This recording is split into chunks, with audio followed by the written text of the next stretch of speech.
की बात करते हैं या अपने कर्तव्यों को भी पहचानते हैं? तो देखिए हमारे इस नाटक के माध्यम से। भारत माता की जय, वंदे मातरम, जय हिंद। ये क्या हुआ? सुबह सुबह क्या शोर है? ये शोर नहीं राम, ये इस देश के गर्व की गूंज है। आज गणतंत्र दिवस है और आप सो रहे हो। बापूजी, गणतंत्र दिवस तो हर साल आता है। छुट्टी का दिन है, जरा चैन से सोने दीजिए। तिरंगा तो टीवी पर भी देख लेंगे। हाँ दादाजी, मेरा रिपब्लिक डे स्पेशल रील बनाने का टाइम हो गया है। मुझे केसरिया और हरा रंग पहनकर बढ़िया सी रील बनानी है। प्लीज आप अब बीच में नारे मत लगाने लग जाना। तुम लोगों के लिए ये दिन सिर्फ छुट्टी और रील बनाने का जरिया रह गया है। क्या तुम्हें पता भी है इस संविधान के लिए कितने लोगों ने खून पसीना बहाया था? आजकल के बच्चे भी, बबली बेटा मार्केट से दूध ले आओ। अरे दादाजी, मेरी रील बन रही है, आप ले आओ ना। हाँ मैं ही लाता हूँ, आप तो बूढ़े हो गए हो। हमें चाहिए साम्राज्यवाद से, भ्रष्टाचार से किसान मांगे है हक हमारा, हम लेकर रहेंगे, हम लेकर रहेंगे। कन्हैया, ये कैसी आजादी मांग रहे हो? ये क्या तमाशा है? तुम तो एसडीएम के एग्जाम की तैयारी कर रहे थे। दादाजी, आप हमारी आजादी के बीच में मत आइए। हमें हर पाबंदी से आजादी चाहिए, संविधान के कड़े नियमों से आजादी चाहिए। वैसे भी दादाजी, हमने तो अपने विचार ही रखे थे। मूर्ख, बिना संविधान के ये आजादी मजाक बनकर रह जाती। जिस संविधान को तुम वो समझते हो, उसके लिए सदियों का संघर्ष लगा है। और ये जो विचार रखने की बात है, ये इसी संविधान की देन है। आइए, मैं आपको इतिहास के उन पन्नों पर ले चलता हूँ जहाँ से इस गणतंत्र की नींव पड़ी।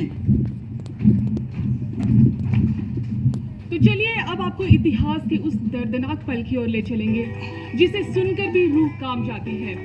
13 अप्रैल 1919 बैसाखी का दिन अमृतसर के जलियांवाला बाग में हजारों की संख्या में लोग एकत्रित हुए। कुछ अपने परिवार के साथ तो कुछ अपने दोस्तों के साथ। सब शांतिपूर्वक बैठकर अपनी बात ही तो रखने आए थे, लेकिन जो उनके साथ हुआ वो सबसे भयावह था। आज बैसाखी का मेला कहाँ मनाएंगे? बैसाखी का मेला कहाँ मनाएंगे? बैसाखी का मेला कहाँ मनाएंगे?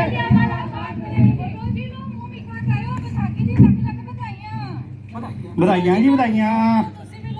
बधाइयां तो ठीक है, पर तुसी एक सेकंड बैठकर मेरी गल सुनो। बैठो बैठो हाँ जी, बैठो बैठो बैठो बैठो। ਭੈਣੋ ਤੇ ਭਰਾਓ, ਅੱਜ ਅਸੀਂ ਰੋਲੇਟੈਕ ਦਾ ਵਿਰੋਧ ਕਰਨ ਲਈ ਇੱਥੇ ਇਕੱਠੇ ਹੋਏ ਹਾਂ। क्या ਤੁਸੀਂ ਸਾਰੇ ਮੇਰੇ ਨਾਲ ਰੋਲੇਟੈਕ ਦਾ ਵਿਰੋਧ ਕਰਾਂਗੇ? हाँ करांगे करांगे ਰੋਲੇਟੈਕ ਦਾ ਵਿਰੋਧ ਕਰਾਂਗੇ। करांगे करांगे। ਤੁਹਾਨੂੰ ਗੋਰਿਆਂ ਤੇ ਡਰਨ ਦੀ ਕੋਈ ਲੋੜ ਨਹੀਂ ਹੈਗੀ। ਤੁਸੀਂ ਮੇਰੇ ਨਾਲ ਬੋਲੋ, ਅਸੀਂ ਨਹੀਂ ਡਰਾਂਗੇ। नहीं डरांगे, नहीं डरांगे, ਅਸੀਂ ਨਹੀਂ ਡਰਾਂਗੇ। नहीं डरांगे, नहीं डरांगे। ਰੋਲੇਟੈਕ ਦਾ ਵਿਰੋਧ ਕਰਾਂਗੇ। ਜੋ ਬੋਲੇ ਸੋ ਨਿਹਾਲ। और सत श्री अकाल। वंदे मातरम। वंदे। इस वीर को जिजल विजल कर दो। डरो नहीं, कुछ नहीं हो। डरो नहीं।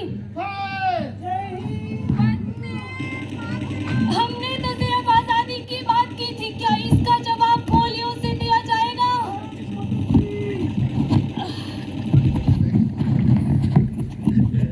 तो चलिए अब आपको लेके चलेंगे इतिहास के उस दिन की ओर जिसे याद करके हर भारतीय के दिल गर्व और दर्द से भर जाता है। 23 मार्च 1931 लाहौर की जेल, समय शाम के लगभग 7 बजे। अगर पहरों को सुनाना है तो आवाज बुलंद करनी होगी, और ये आवाज अब बंदूक की होगी। हमें लाला लाजपत राय की हत्या का बदला लेना होगा। सैंडर्स को सबक सिखाना होगा। हाँ अब समय आ गया कि हम अपने खून से इंकलाब की बात लिखे।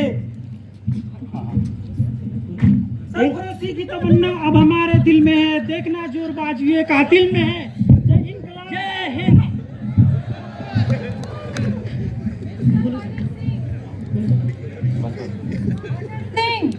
राजगुरु सद्दे तुम तीनों को असेंबली में बम गिराने के जुर्म में फांसी की सजा दी जाती है। Hang till death. एक को मारोगे तो 1000 आएंगे। मेरे वतन के दीवाने बेशुमार आएंगे। और जब जब छाएगा इस वतन पर गुलामी का अंधेरा, तो यहाँ के हर नौजवान भगत सिंह का किताब लेकर आएंगे। सरफरोशी की तमन्ना अब हमारे दिल में है, देखना जोरबाज ये कातिल में है। फांसी के तख्ते पर चढ़ा होके निडर लाया नारा, झंडा ऊंचा रहेगा हमारा। फांसी के तख्ते पर चढ़ा होके निडर लाया नारा, झंडा ऊंचा रहेगा हमारा।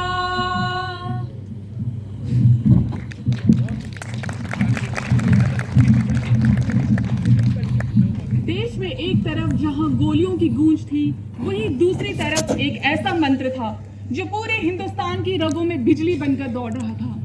वो सिर्फ एक गीत नहीं था, बल्कि हर क्रांतिकारी की आखिरी सांस, हर माँ की पुकार और भारत माता की वंदना था। वंदे मातरम।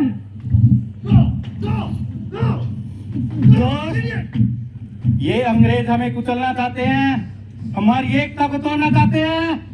हमें एक कैसा नारा चाहिए जो हर भारतीय को एक सूत्र में बांध दे। ये शरीर को मार सकते हो, सोच को नहीं। तुम आवाज को दबा सकते हो, हम क्रांतिकारियों को कुछ को नहीं। यह शब्द नहीं है साहब, यह आग है। जब तक हमारी रगों में हिंदुस्तान का खून बाकी है, ये आवाज यूं ही गूंजती रहेगी। ये आनंदमठ में एक गीत है जो हम सभी भारतीयों को एक सूत्र में बांधे रखता है। यह गीत नहीं, बारूद है। वंदे मातरम, सुजलाम सुफलाम, मलयज शीतलाम, सस्य श्यामलाम, मातरम। वंदे मातरम, वंदे मातरम।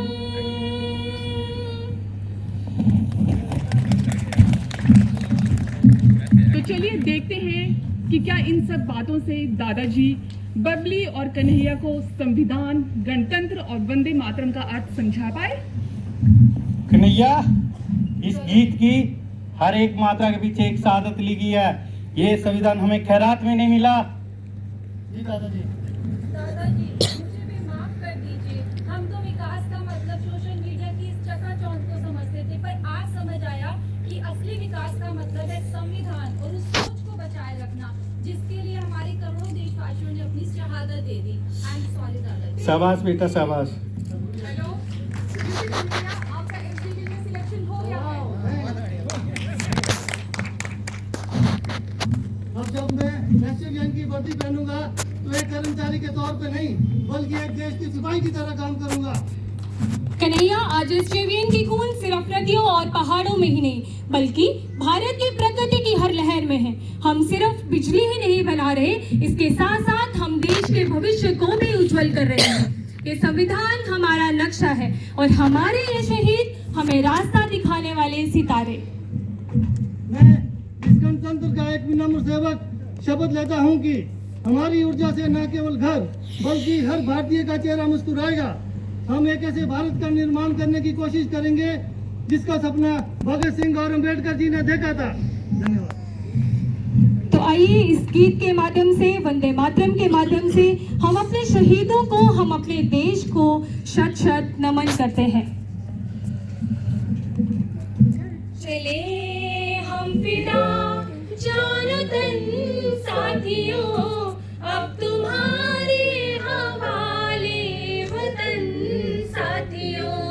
कर चले हम फिदा जान तन साथियों, अब तुम्हारे हवाले वतन साथियों, अब तुम्हारे हवाले वतन साथियों, अब तुम्हारे हवाले वतन साथियों।